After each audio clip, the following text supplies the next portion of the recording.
Que révèle la nomination de Marc Fombostier, nouvel ambassadeur français de ce calibre au Nigeria? En vérité, cette nomination en dit long. Déjà, selon The Guardian, le passé de l'ambassadeur Marc Fombostier est marqué par des controverses, notamment le vol de 2 bouteilles de vin coûtant plus de 4 000 $ dans un club de golf à Hong Kong. Ainsi, sa participation à une campagne de calomnie contre un journaliste béninois entraînant l'incarcération de ce dernier est également remarquable. En 2010, il a été contraint de quitter son poste de consul général de France à Hong Kong en raison de ces accusations, nous rappelle le site African Stream.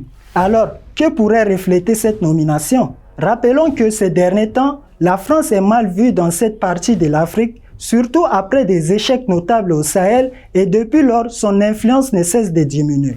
Le Niger a même révoqué le permis d'Orano, géant français de l'exploitation de l'uranium, portant un coup dur aux intérêts économiques français. Malgré cela, la France semble prête à tout pour rester au Sahel. Et c'est là que la déclaration d'un ancien agent de renseignement, Vincent Couzet, admettant des plans de déstabilisation, nous éclaire sur les intentions de l'ancien colonisateur vis-à-vis de ses anciennes colonies. Selon lui, notre ambassadeur et notre contingent n'étant plus otages au Niger, en quelque sorte, dans cette position de Fort Alamo, nous aurons peut-être plus de latitude pour monter des opérations de déstabilisation, cette fois-ci plus clandestines. Gilles Platré, alors maire de Chalon-sur-Saône, on explique la raison en affirmant... Moi, je veux pas être naïf, parce qu'en diplomatie, il faut pas être naïf. La France a besoin d'être présente en Afrique, y compris pour ses intérêts économiques. Après le coup d'État de juillet 2023 au Niger, le Nigeria, sous la présidence de Tinubu, a montré sa volonté de soutenir les ambitions de la France,